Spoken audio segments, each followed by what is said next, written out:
Good morning class, कैसे हो आप सब। मैं रोहन उपाध्याय एक बार फिर से हाजिर हूँ आपके सामने एक और नई वीडियो लेकर। तो ये आज का हमारा टॉपिक है क्लास 9th के लिए एटम एंड मॉलिक्यूल, परमाणु एवं अणु। इसके बारे में हमने पहली वीडियो में बात की थी। हमने देखा था कि कुछ दार्शनिक थे 18वीं शताब्दी से पहले। 18वीं शताब्दी से पहले कुछ दार्शनिक थे, दो भारतीय दार्शनिक थे। एक का नाम था महर्षि कणाद और एक का नाम था पकुधा कात्यायान। इन दोनों ने, और ग्रीक दो दार्शनिक थे, एक का नाम था डेमोक्रिट्स और एक का नाम था ल्यूसिपस। इन सभी दार्शनिकों ने मिलकर लगभग एक जैसी बात कही थी कि कोई भी द्रव्य या पदार्थ है तो वह छोटे छोटे कणों से मिलकर बना होता है और वो छोटे कण आगे और विभाजित नहीं हो सकते हैं। इसका अगर हम दूसरी शब्दों में कहें तो प्रत्येक द्रव्य पदार्थ छोटे छोटे अविभाज्य कणों से मिलकर बना होता है। ये उन सब दार्शनिकों के विचार थे 18वीं शताब्दी तक। 18वीं शताब्दी तक उनके पास में इसका कोई भी प्रयोगात्मक सत्यापन नहीं था कि असली में ऐसा कोई होता है या उसे हम दर्शा सकते हैं प्रयोगों से। तो उनके पास ऐसा कोई सत्यापन नहीं था। ठीक है, उसके बाद में 1808 के लगभग जॉन डॉल्टन नाम के एक वैज्ञानिक थे जिन्होंने अपना एक सिद्धांत दिया था, परमाणु सिद्धांत। उनका जन्म तो 1766 में हुआ था। उन्होंने पढ़ाई करते करते जब 1808 के अंदर उन्होंने परमाणु सिद्धांत के बारे में अपना प्रायोगिक सत्यापन किया और जो हमने रासायनिक संयोजन के नियम देखे थे पिछली क्लास में, उनका भी उन्होंने विस्तार से उसकी व्याख्या की थी। तो हम देखते हैं जॉन डॉल्टन नाम के जो वैज्ञानिक थे उनका परमाणु सिद्धांत क्या था और उसकी क्या क्या बिंदु थे। ठीक है, शुरू करते हैं। डॉल्टन का परमाणु सिद्धांत, atom theory of John Dalton. तो फर्स्ट पॉइंट, यह सिद्धांत रासायनिक संयोजन के नियमों पर आधारित था। रासायनिक संयोजन के नियम कौन कौन से थे हमने पिछली क्लास में पढ़ा था। पहला तो था द्रव्यमान संरक्षण का नियम। उसके अंदर क्या होता था, किसी भी रासायनिक अभिक्रिया में द्रव्यमान का ना तो सृजन हो सकता है, मतलब ना तो नया द्रव्यमान बनेगा और ना ही द्रव्यमान का विनाश हो सकता है, ना ही द्रव्यमान नष्ट हो पाएगा। ठीक है, दूसरा नियम था हमारा रासायनिक संयोजन का स्थिर अनुपात का नियम।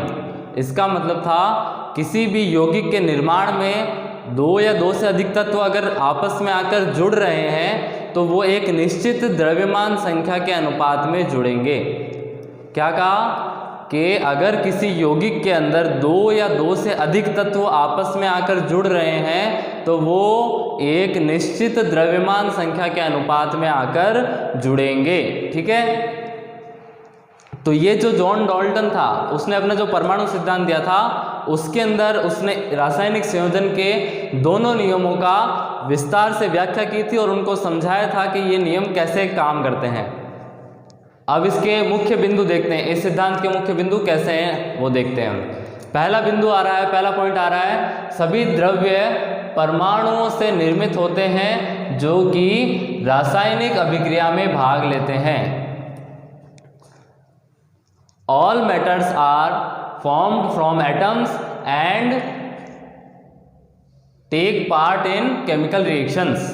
मतलब सभी द्रव्यमान परमाणुओं से मिलकर ही बने होते हैं और ये परमाणु वो होते हैं जो रासायनिक अभिक्रिया में भाग लेते हैं। अगर इसको हम अपने शब्दों में समझें तो किसी भी रासायनिक अभिक्रिया में जो हमारे पास तत्व है या पदार्थ है वो पूरा खुद भाग नहीं लेता है, उसके अंदर जो अणु होते हैं, ये परमाणु होते हैं, वो भाग लेते हैं, उसके अंदर वो क्रिया करते हैं। दूसरा पॉइंट आया हमारा, परमाणु अविभाज्य सूक्ष्मतम कण होते हैं जिनका रासायनिक अभिक्रिया में ना तो सृजन होता है और ना ही विनाश होता है। ये हमारा एक तरीके से द्रव्यमान संरक्षण का जो नियम था ना उसकी तरह है। जो परमाणु हमारा है वो एक अविभाज्य सूक्ष्मतम कण है। अविभाज्य का मतलब उसके और टुकड़े नहीं कर सकते हैं हम। तो परमाणु ऐसा अविभाज्य कण है जो रासायनिक अभिक्रिया होते समय ना तो नया बनता है और ना ही नष्ट होता है। जितने पहले होते हैं रासायनिक अभिक्रिया के, रासायनिक अभिक्रिया समाप्त होने के बाद भी परमाणुओं की संख्या उतनी ही रहती है। तीसरा पॉइंट, दिए गए तत्व के सभी परमाणुओं के द्रव्यमान व रासायनिक गुणधर्म समान होते हैं। जो हमें तत्व दिया गया है, जब हम उसके बारे में अध्ययन करेंगे तो हम देखेंगे उसके अंदर सभी परमाणुओं की द्रव्यमान संख्या समान होगी और उनके गुणधर्म भी समान होंगे। जैसे अगर आपने लोहे का एक टुकड़ा लिया है तो उसके प्रत्येक परमाणु का द्रव्यमान संख्या और गुणधर्म समान होगा। अगर मैंने लकड़ी का ये डस्टर लिया है तो इस डस्टर के अंदर जो ये पीछे लकड़ी है, इसके प्रत्येक परमाणु का द्रव्यमान संख्या और इसका रासायनिक गुणधर्म समान होंगे। ठीक है, अगला पॉइंट आता है हमारा, भिन्न भिन्न तत्वों के परमाणुओं के द्रव्यमान व रासायनिक गुणधर्म भिन्न भिन्न होते हैं। सिंपल बात है, लोहा और लकड़ी दोनों अलग अलग तत्व हैं, अलग अलग पदार्थ हैं, तो इनके परमाणुओं के द्रव्यमान संख्या और गुणधर्म भी अलग अलग होंगे। पांचवा पॉइंट आता है हमारा, भिन्न भिन्न तत्वों के परमाणु परस्पर छोटी पूर्ण संख्याओं के अनुपात में संयोग कर यौगिक निर्मित करते हैं। अब ये क्या चीज़ है, एक बार पहले हम इसका अगला पॉइंट भी पढ़ते हैं, फिर दोनों को साथ में समझेंगे। 6 पॉइंट है हमारा, किसी भी यौगिक में परस्पर परमाणुओं की सापेक्ष संख्या व प्रकार निश्चित होते हैं।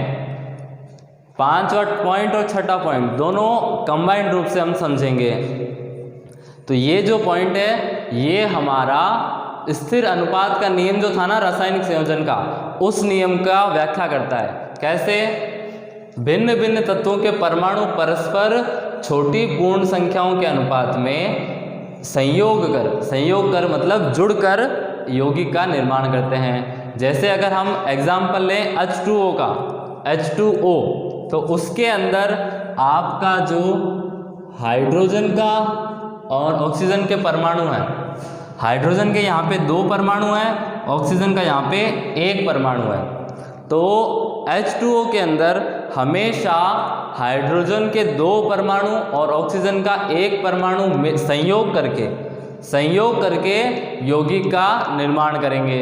ऐसा अगर आप और कुछ लेते हो, जैसे अमोनिया की बात करोगे, तो अमोनिया के अंदर क्या फॉर्मूला होता है? NH3 मतलब नाइट्रोजन का 1 परमाणु और हाइड्रोजन के 3 परमाणु। तो ये अमोनिया के अंदर हमेशा यौगिक जब बनेगा, ये नाइट्रोजन का 1 परमाणु काम आएगा और हाइड्रोजन के 3 परमाणु काम आएंगे। समझ में आ गया? तो इस पॉइंट का मतलब ये है कि अगर हमारा कोई भी नया सब्सटेंस या यौगिक बन रहा है तो उसके अंदर जो हमने मैटर या द्रव्य पदार्थ काम में लिया है वो परस्पर छोटी पूर्ण संख्याओं के अनुपात में ऐड होकर संयोग करके अपना यौगिक का निर्माण करेंगे। ठीक है, और 6th पॉइंट हमारा क्या कह रहा है कि किसी भी यौगिक में परमाणुओं की सापेक्ष संख्या व प्रकार निश्चित होते हैं। तो ये भी इसी के ऊपर है। सापेक्ष संख्या मतलब इसके सापेक्ष इसकी संख्या कितनी है, इसके सापेक्ष इसकी संख्या कितनी है। हाइड्रोजन के 2 परमाणुओं के सापेक्ष ऑक्सीजन का 1 परमाणु है, ऑक्सीजन के 1 परमाणु के सापेक्ष हाइड्रोजन के 2 परमाणु है। तो ये इसकी संख्या का अनुपात निश्चित होता है, कभी भी बदलेगा नहीं। और जो इसका संरचना है वो हमेशा ऐसी रहेगी, कभी भी हम इसको उल्टा नहीं लिख सकते हैं। OH2 ऐसा नहीं लिखा जाएगा, H2O ही लिखेंगे। ठीक है, तो ये हमारे जॉन डाल्टन का परमाणु सिद्धांत था, उसके कुछ मुख्य बिंदु आपके सामने हमने रखे हैं। अब हम बात करें कि परमाणु होता क्या है, क्या चीज़ होती है, तो अगर उसको हम समझना चाहते हैं तो एक सिंपल सा एग्जाम्पल लेते हैं। जैसे हमारे घरों का जब निर्माण होता है, जब हमारे घर बनते हैं तो उसके अंदर क्या क्या चीज़ें काम में आती है, क्या क्या चीज़ें काम आती है? ईंटें, बजरी, सीमेंट, ये सब मिला के आपका घर का पूरा निर्माण होता है। तो उसके अंदर अगर आपसे पूछा जाए कि आपका घर पूरा बनने में सबसे छोटी इकाई बताओ जो यूज़ आई है, तो आप क्या कहोगे? बजरी है, जो उसके एक एक कण है, बजरी का कण।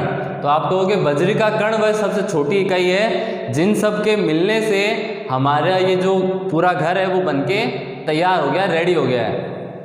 तो उसी तरीके से परमाणु भी वह सबसे छोटी संरचनात्मक इकाई होती है जो किसी द्रव्य या पदार्थ के निर्माण में काम आती है। मतलब अगर किसी द्रव्य पदार्थ का निर्माण हो रहा है तो वह सूक्ष्मतम अविभाज्य कणों की संरचनात्मक इकाई के रूप में होगा। जैसे अगर हम हमारे शरीर की बात करते हैं तो हमारे शरीर की मूलभूत संरचनात्मक इकाई है कोशिका। कोशिकाओं के मिलने से हमारे शरीर में उत्तक बनते हैं, उत्तक से अंगों का निर्माण होता है और अंग से हमारे पूरे शरीर का निर्माण होता है। तो उसी प्रकार से अगर कोई पदार्थ या तत्व बन रहा है तो उसके अंदर परमाणु परस्पर छोटे छोटे अविभाज्य परमाणु आपस में मिलकर उस पदार्थ या तत्व का निर्माण करते हैं। अब ये परमाणु कितने छोटे होते हैं? पहली बात तो हम इन्हें अपनी खुली आंखों से या नग्न आंखों से नहीं देख सकते, बेयर आइज से हम उनको नहीं देख सकते। तो फिर हम कैसे देख पाएंगे? उसके लिए हमें वैज्ञानिक सूक्ष्मदर्शी की आवश्यकता होगी। और अगर हम उसके आकार की जब बात करने आते हैं तो एक परमाणु की अगर हम त्रिज्या देखें तो वो लगभग 1 नैनोमीटर के बराबर होती है। 1 नैनोमीटर मतलब 10⁻⁹ मीटर। मतलब एक परमाणु की जो त्रिज्या है, उसकी जो रेडियस है वो 1 नैनोमीटर के इक्वल है। 1 nanometre is equals to 10⁹ metre. तो आपका एक परमाणु इतना छोटा होता है, कितना? इतना छोटा, जो आपको खुली आंखों से नहीं दिखाई देगा। तो आगे अगले वीडियो में हम इसके बारे में और जानकारी लेंगे, परमाणु, तत्व, यौगिक, इन सब के बारे में और जानकारी लेंगे। ठीक है, थैंक यू।